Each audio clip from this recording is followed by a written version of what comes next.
आलोक वर्मा जी, आपसे बात शुरू करूंगा क्योंकि सरकारों ने आज के दिन को, चौधरी साहब की जयंती के दिन को राष्ट्रीय किसान दिवस घोषित कर दिया, इसलिए किसान यूनियन से बात शुरू करेंगे, फिर बाकी जो सियासी यूनियन है वो तो आ ही जाएंगी उसके बाद।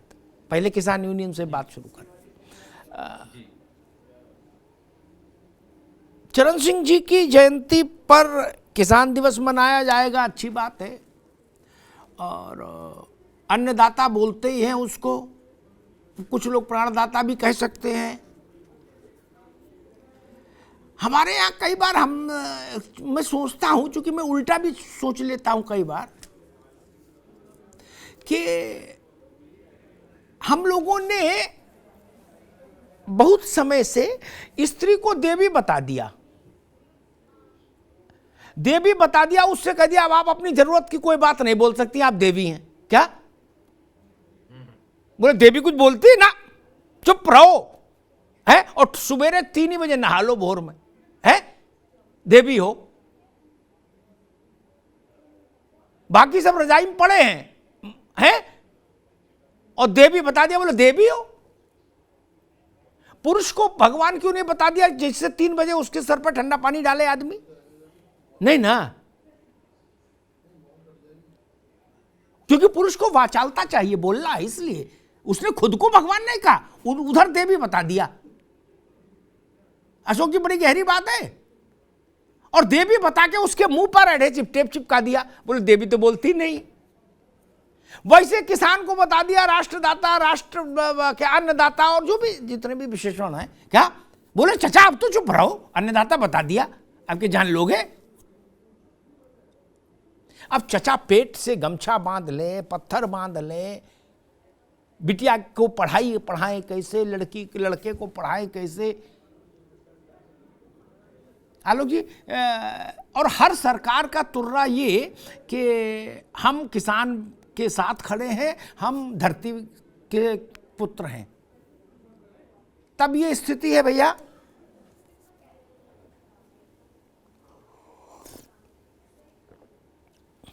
जी देखिए अमिताभ जी, मैं आपको एक बात बताऊं कि किसान का साथ सबको चाहिए, लेकिन आपने शीर्षक ये जो लिखा बहुत अच्छा लिखा, यही जवाब है।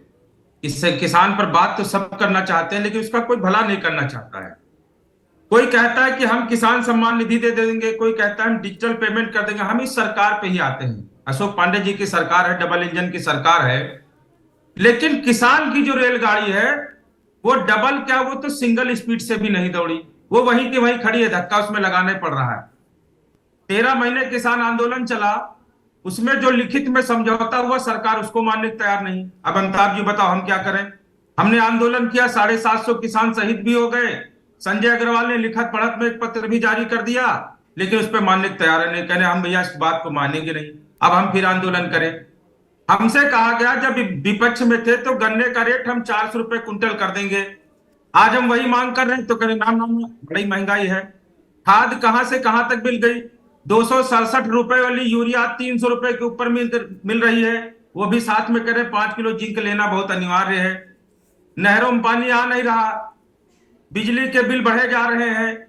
हरियाणा की, पंजाब की बिजली का कई बार मैं कह चुका, हरियाणा में आपकी सरकार है, वहां के तर्ज पे उत्तर प्रदेश के किसानों के आपने कहा था बिजली फ्री करेंगे, बिजली फ्री करने की तो बात छोड़िए, वहां पे मीटर ठोक दे रहे हैं, वो कह रहे पूरा बिल दे दो नहीं तो कनेक्शन काट देंगे। अब आप ये बताओ, किसान के साथ तो भारतीय जनता पार्टी ये कह रही है कि धोती खोल लिया और उसको पगड़ी पहना दिया, ये काम कर रहे हैं। डिजिटल से जोड़िए, आप डिजिटल से किसान भी जुड़ना चाहता है जी। अमिताभ जी, मैं आपको एक बात बताऊं, इसी भारतीय जनता पार्टी सरकार में एक बार इन्होंने लिखा था कि हम आलू का जो है न्यूनतम समर्थन मूल्य घोषित करेंगे। आलू का किसान क्या हुआ, फर्रुखाबाद का किसान, उधर इटावा मैनपुरी वाला किसान, इधर बाराबंकी अयोध्या वाला किसान, इन्होंने कहा कि हम खरीदारी करेंगे, और पता क्या, जिले में लगा दिया हर जगह कांटा कि आओ यहाँ पे हम आपका आलू खरीदेंगे, और जब वहां कांटा लगा तो वहां पे लगा दिया कि जो 30 mm का आलू होगा वो खरीदेंगे, बाकी नहीं खरीदेंगे। आप ये बताओ कौन सा ऐसा साचा है जिसमें हम 30 mm का आलू पैदा कर दें? आप बताओ, है कोई ऐसा साचा? कांटा लगे, प्रचार हुआ, करोड़ों अरबों खर्चा हुआ, लेकिन किसान का आलू 1 पैसा नहीं खरीदा गया। ठीक, उसी प्रकार धान में दोबारा आलोक जी, उसी प्रकार धान में है। आलोक जी दोबारा में आएंगे, बहुत सारी बातें हैं, अभी बहस आगे चलेगी, मैं सब मेहमानों को बहस में जरा ले आऊं। शैलेंद्र जी, मेरी आदत सैद्धांतिक चीजों में उलझने की कभी नहीं रही, मैं बहुत प्रैक्टिकल एस्पेक्ट पर ही अपना फोकस हमेशा रखता हूं। पूरी देगची उलटने से कोई लाभ नहीं, एक आध चावल देख के अंदाज लग जाता मसला क्या है। 1984 में इंदिरा जी की शहादत के बाद लोकसभा का चुनाव हुआ, ठीक। सलमान खुर्शीद के अब्बा हुजूर खुर्शीद आलम साहब चुनाव लड़े फर्रुखाबाद से लोकसभा का, पहला बार वो चुनाव लड़े लोकसभा का, उससे पहले राज्यसभा में रहते थे, ठीक। वो बड़े परिवार के थे, जाकिर हुसैन साहब के दामाद थे। उन्होंने वहां जनसभा में कहा कि हम यहां पर वो वोदका बनाने की फैक्ट्री लगाएंगे, विदेशी तकनीक लाएंगे। तो फर्रुखाबाद, एटा, इटावा, मैनपुरी, आगरा, शिकोहाबाद, फिरोजाबाद, ये पूरे जो 10 जिले हैं, जो आलू बेल्ट है भारत की सबसे बड़ी, उसका किसान बिल्कुल टाटा बिड़ला हो जाएगा और मौज मौज लेगा। क्या 84 में मैंने सुना था अपने कान से, गूगल नहीं क्या। आज कौन सा समय चल रहा है, मतलब मजाक की भी कोई लिमिट नेताओं ने नहीं रखी, सारी हदें लांग दी किसान के साथ मजाक करने की। शैलेंद्र दुबे जी। जी, अमिताभ जी, आपने बिल्कुल सही जो है संदर्भित करने का प्रयास किया है। और जैसा कि आज मैंने पहली बार आपका जो कार्यक्रम का जो शीर्षक है ना, वो काफी हद तक समस्याओं के समाधान के लिए जो संदर्भित करता है। अन्य चैनलों पे देखेंगे कहीं दंगल है, कहीं कुरुक्षेत्र है, कहीं कुछ है, लेकिन यहाँ जो आपका उत्तर चाहिए वो कहीं न कहीं समस्याओं का उत्तर के बारे में। दंगल तो सब बाकी नेता ही कर रहे हैं, दंगल हम करके क्या करेंगे। हाँ? जी, तो मैं जो विषय पे आता हूँ, विषय पे ये है कि देखिए, किसान जिस तरह से जो हमारी अर्थव्यवस्था है, किसान आधारित अर्थव्यवस्था है, 70% से ज्यादा हमारी जो आबादी है वो कृषि प्रधान है। तो ऐसी परिस्थिति में भी लेकिन विडंबना ये है कि देश में जो जीडीपी में जो खेती का जो कंपोजिशन है, जो जीडीपी का, उसमें जो कृषि का जो भाग है वो 17 से 18%, और जबकि 70% जो है हमारी कृषि आधारित आबादी है। कितनी बड़ी विडंबना है। अब इसमें है क्या, मेरा देखिए, मैं थोड़ा मतलब इसको अलग दृष्टिकोण से देखना चाहता हूँ।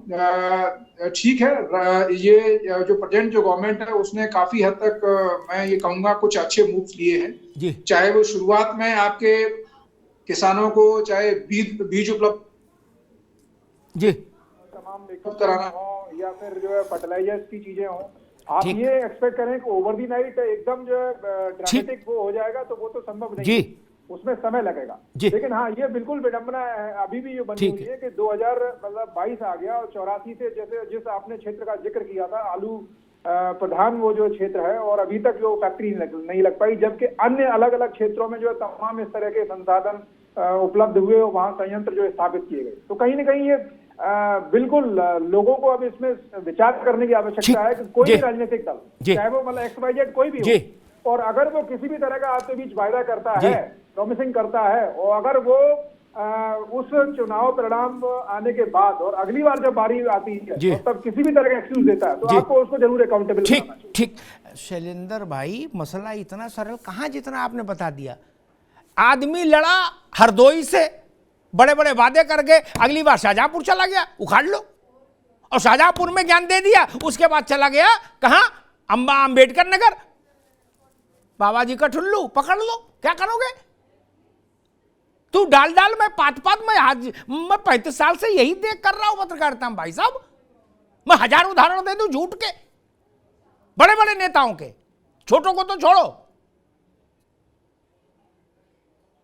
वो जानते हैं अगली बार हमको लड़ना नहीं आता, क्या कर लोगे मेरा, और जो दूसरा लड़ने आएगा वो कहेगा भैया हमें पता नहीं, पता करते हैं। बात कड़वी है, लेकिन एक बात कह के रविंद्र पटेल के पास आऊंगा ताकि इस बहस में आज एजेंडा मतलब ये सेट हो जाए, इसकी टोन बिल्कुल भी। अशोक बाबू आपके पास अभी आना रहे, लेकिन आपके संज्ञान में बीहड़ से बीहड़ गांव हो, जहां कुछ ना दिखाई सुनाई दे, वहां भी सरकारें चाह लेती हैं तो 2 महीने में हवाई पट्टी बन जाती है। शैलेंद्र दुबे जी खासतौर पे आप सुनो, ठीक। और वहां निजी विमान ऐसे उतरते से ऑटो सट सट सट सट, क्या किसान का लिए काम नहीं हो पाता? बोले हथेली सरसों नहीं जमती। अमिताभ जी समझिए, समय लगेगा। अच्छा जी 75 साल हो गए, अगले 75 साल अभी और लगेंगे। एयरपोर्ट हवाई पट्टी बननी है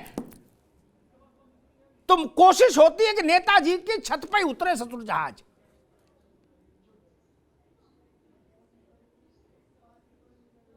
है ना? वहां विकास चरम पे है।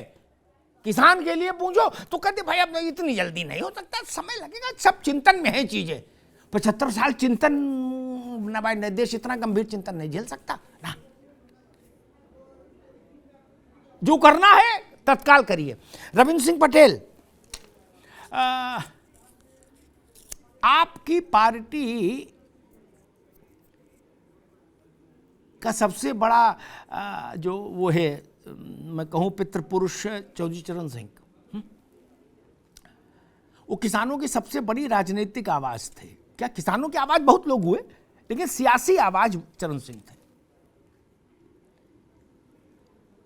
अजीत सिंह बहुत महत्वपूर्ण भूमिकाओं में रहे देश में, ठीक। जयंत के पास अभी भूमिकाएं नहीं आई, ठीक है, लेकिन अजीत सिंह के पास बहुत महत्वपूर्ण भूमिकाएं आई। लगभग हर दौर में कुछ ना कुछ उनके पास रहा। क्या हम ये कह सकते हैं कि वो अपने प्रभाव क्षेत्र वाले इलाके के ही किसान को जो वो चाहता है वो दे पाए, कि भाई चलो बाकी जगह छोड़ो, लेकिन पश्चिम में किसान सरसब्ज हो गया?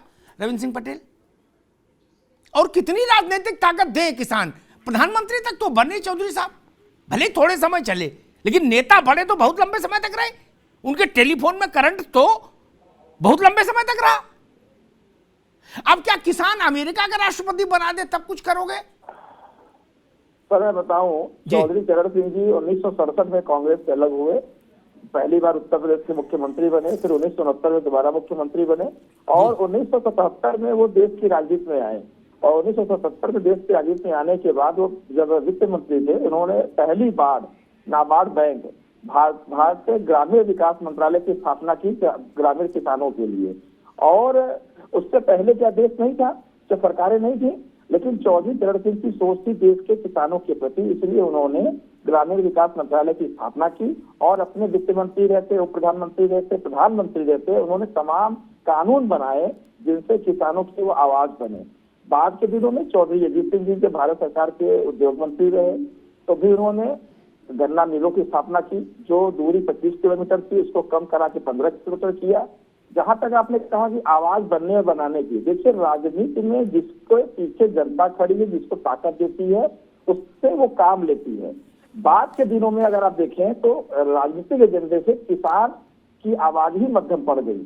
चौधरी परिवार जब तक सशक्त राजनीतिक भूमिका में था तब तक किसानों की आवाज थी, आवाज था, बुलंदी थी।